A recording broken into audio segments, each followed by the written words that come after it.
All right, so the artist that I decided to cover for the presentation was Sara Ludy. She's a new media artist that had a background in painting and sound. So, one thing to immediately settle down with is that Sara Ludy dreams a lot, just like all of us. She really likes to dream, or wait, yeah, she dreams a lot and she bases her VR scapes off of this a lot. Like for example, this one right in front of us, Dream House, is based off of a dream she had back in 2014 about a an environment where her friend and her kind of like existed in together. In an interview, she responded with, "The physical world is peripherally absent in both dreaming and VRs. The journey from one another has potential to feel seamless, making the world building a lot of fun." And you can see this a lot in her other works as well, when she kind of explores the different ways that she can utilize her medium. So she's got like a very trust the process sort of philosophy.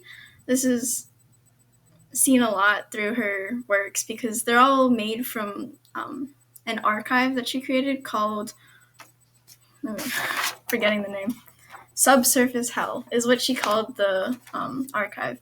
And from that, she just kind of like threw together a bunch of pieces to create this amalgamation that fit into her dreams and stuff like that. Like this, for example, this piece right in front of us. She utilized a lot of different colors and just warpy, sort of unsettling feelings.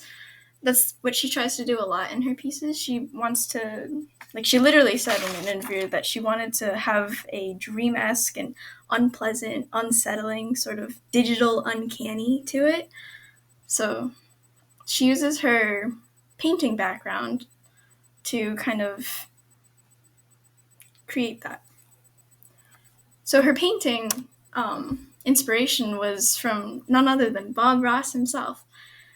She watched him all the time as a kid for Saturday morning TV and stuff like that, and eventually went to higher education for painting at the School of Art Institute of Chicago.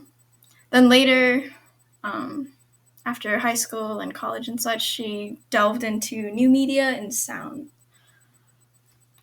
And I believe this kind of reflected on her other art pieces because they kind of have this, or not quite organicness to it, but like a, how do you say? It's just got this strangeness to it that can be interpreted in many ways, as seen in her next few exhibits, one from 2012 titled Rooms. It was at this time that she was looking into architecture and stuff like that. She had an entire exhibit based off of that. So here you can kind of see like she's got a staircase going on. I did have to rotate this, so it's actually not oriented correctly, but this would be a staircase here, and lots of just kind of something's not quite right with it. There's a little uncanny, that digital uncanny I was talking about.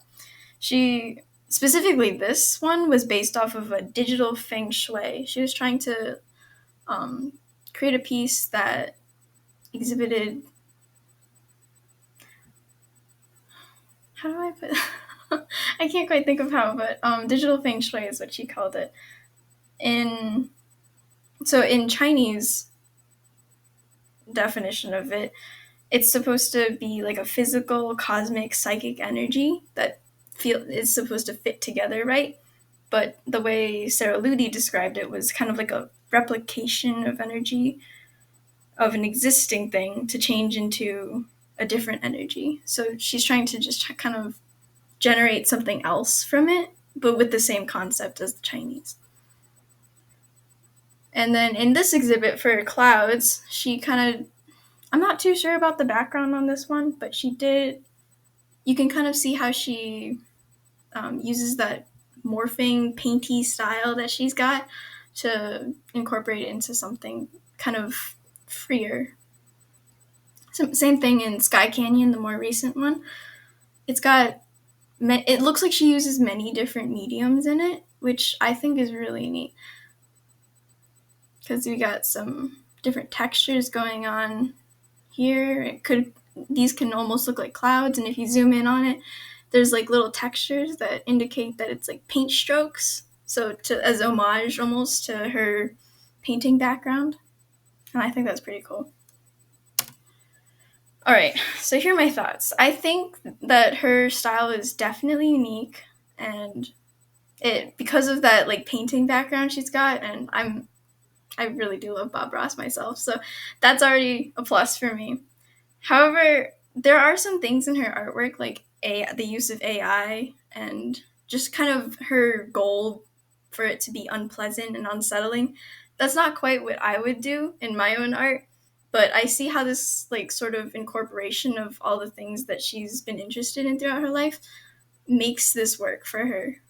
Like because of she definitely carries out that unsettling nature really well because she has all these warpy sort of feeling pieces, and it really works for her.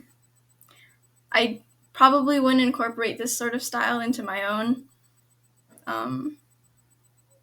artwork, especially not the use of AI, because I do have some mixed feelings about that, but I do see how well she's like utilized her different mediums and such. I think she's a really neat artist. But yep, that is all. Thank you.